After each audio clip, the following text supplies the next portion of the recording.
All right, Jim Nantz is in Kansas City today. Houston doesn't limp in, they crawl in, as a matter of fact, with Case Keenum now at quarterback. And we welcome Jim in. Jim, welcome. How are you? I'm well. Looking forward to what I think will be a better game than a lot of people believe going in. I think Houston's going to be very competitive here today. Well, if they can be if their quarterback can just not make a lot of mistakes. Now, Kansas City is forcing turnovers, not turning the ball over, and is pressuring quarterbacks.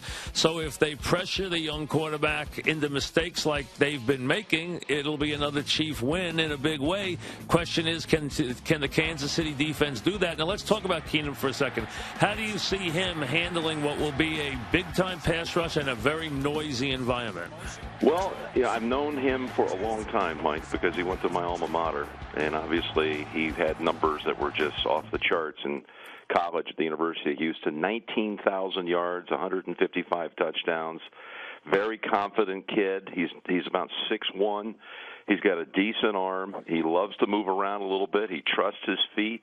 What do you come up with that makes you think he can handle this environment? Arrowhead is right up there with Century Lincoln, Seattle, as toughest places to come in and play. Here's a kid confronting all of this in his first ever official NFL game. He's never taken a snap in a real game.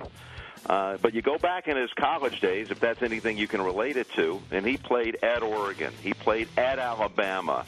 He played at Oklahoma State when Dez was there, and they were ranked 4th in the country and beat him. He played in the Rose Bowl at UCLA. I mean, he faced a lot of big-time environments and played well in all of those games, very nearly, in fact, won at Alabama. So, has he had to go into the fire before? Yes. But has he taken a big-time snap in the last 2 years? No. Very confident. The team gets a really positive vibe off of Keenum. And, look, if there's ever been a case study about how stats in the NFL do nothing but lie, it's the Houston Texans.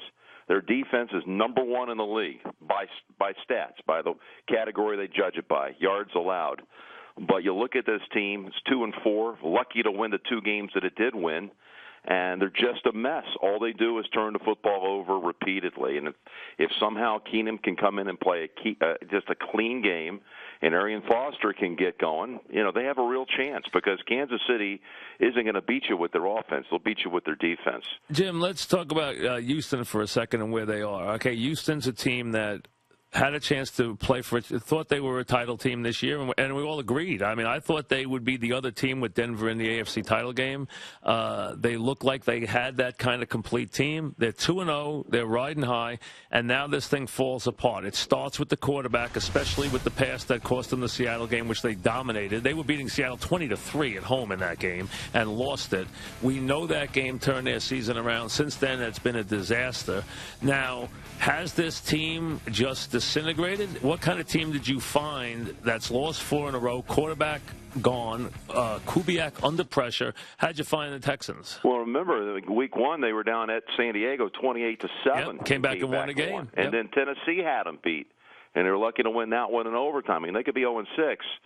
I think you got to go back to the end of last year. I think the team is still reeling after an 11-1 start and holding on to the number 1 seed to lose 3 of their last 4 and limp into the playoffs, escape with a win against Cincinnati in the wild card round, and then get demolished for the second time in a month by New England. I think it killed their confidence, and I think it hurt Schaub's confidence, those 2 games against New England last year. So now they come in and still reeling from all of that. How did I find them last night? I got to tell you, I found them very confident. They like this kid. They like the way he slings it around, the way he struts around, the way he handles a huddle. Whenever he has seen action in preseason and in practice, they've really seemed attached to this kid. I'll give you one other intangible off of this game, and then we can talk about some other ones. But Bum Phillips. Bum Phillips passed away on Friday night. Absolute iconic figure in the city of Houston.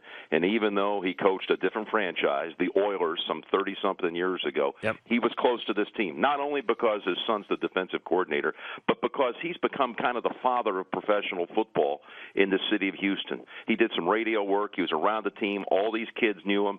J.J. Watt has a couple of sack salutes to Bum Phillips if he gets the chance today. And I can't tell you how many players came in last night in our meeting and said, we want to win this game for Bum. Now, how does that play out in a game?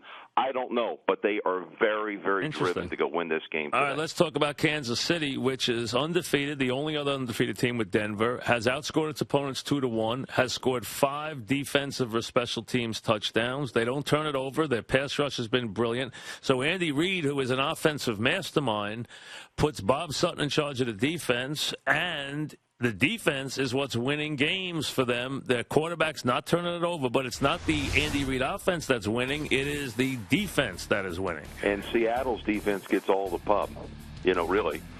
Kansas City has phenomenal numbers as far as takeaways, sacks. Points allowed, only 10 points a game. Nothing. I mean, they haven't given up anything this year. They had 10 sacks against Oakland last week that the league ended up downgrading to 9. They took 1 sack away later in the week after they reviewed the film. But and then you factor in what has now been certified as the loudest stadium in the NFL as of last week. Which they like to compete with Seattle for. Yes. Yeah, Seattle's going to get another swing of the play here in a couple of weeks to try to break that record. But, no, it's, offensively, if you look at their 6 games, they have not really had a big play the whole season.